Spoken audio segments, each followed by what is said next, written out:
দ্বীপ একটা জরিপ দেখলাম কোথায়?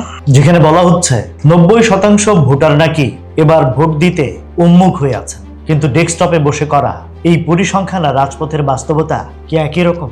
তুমি কি মনে করো? পরিসংখ্যান আর জীবনের বাস্তবতা এর মাঝে সবসময় কিছু ফারাক থাকে। বিশ্লেষকেরা প্রশ্ন তুলছেন, যেখানে মিরসরাই বা রাউজানের হিন্দু পল্লীতে এক সপ্তাহে 60টি ঘরে আগুন দেওয়া হয়, সেখানে উৎসব মুখর শব্দটা কি খুব বেশি বেমানান শোনাচ্ছে না?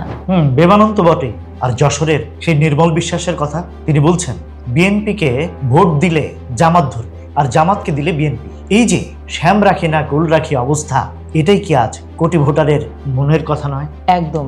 বাংলাদেশের ভোটে সংখ্যালঘুরা সবসময় যেন একটা বলির পাঁঠা। আগে তারা আওয়ামী লীগের ভোট ব্যাংক হিসেবে পরিচিত ছিল, আর এখন তাদের কপালে জুটছে ফ্যাসিবাদের দোসর হবার তকমা। গত 1.5 বছরে সংখ্যালঘু নির্যাতনের সরকারি রেকর্ডই তো বলছে 645টি ঘটনার কথা। সরকার বলছে সাধারণ অপরাধ, কিন্তু ভুক্তভোগীরা তো দেখছেন রাজনৈতিক প্রতিহিংসা। কিন্তু দ্বীপ, আইন শৃঙ্খলা বাহিনী তো 9 লাখ সদস্য মোতায়েন করছে, সেনাবাহিনী মাঠে আছে, নিরাপত্তা কি তবে কেবলই কাগুজে?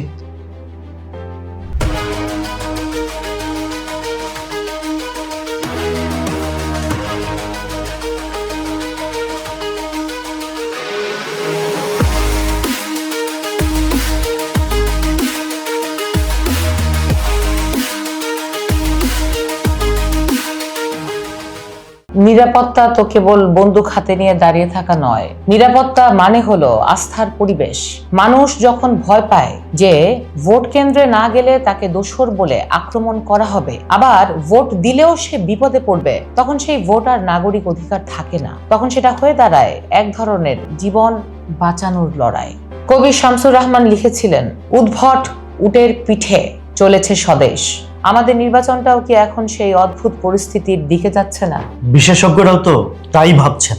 একদিকে আওয়ামী লীগ নিষিদ্ধ থাকায় তাদের বিশাল এক সমর্থক গোষ্ঠী এখন আত্মগোপনে বা চরম আতঙ্কে তাদের ভোট কোন দিকে যাবে, নাকি ভোট দিতে না গেলে তাদের উপর হামলা হবে, এই সমীকরণটা অনেক বড়। প্রায় 25 থেকে 30% মানুষ এখন এই অদৃশ্য চাপের মধ্যে রয়েছে। এরই মধ্যে যুক্ত হয়েছে মব জাস্টিসের ভয়।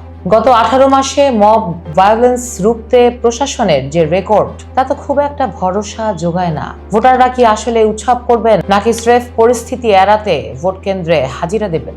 আলোচনার একদম শেষ প্রান্তে চলে এসেছি আমরা। আসলে ভয় আর উৎসব কখনো হাত ধরাধরি করে চলতে পারে না। তবে আপনাদের জন্য একটা প্রশ্ন রেখে যায়, আপনারা কি মনে করেন কেবল 9 লাখ আইন শৃঙ্খলা রক্ষাকারী বাহিনী দিয়ে মানুষের মনের এই অজানা ভয় কাটানো সম্ভব, নাকি আস্থার জন্য প্রয়োজন অন্য কিছু?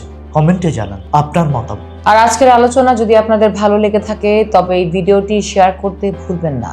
অনেকক্ষণ তো আমাদের কথা শুনলেন, এবার বিদায় নেওয়ার পালা। ঘড়ির কাঁটা বলছে আজকের মতো এখানেই থামতে হবে।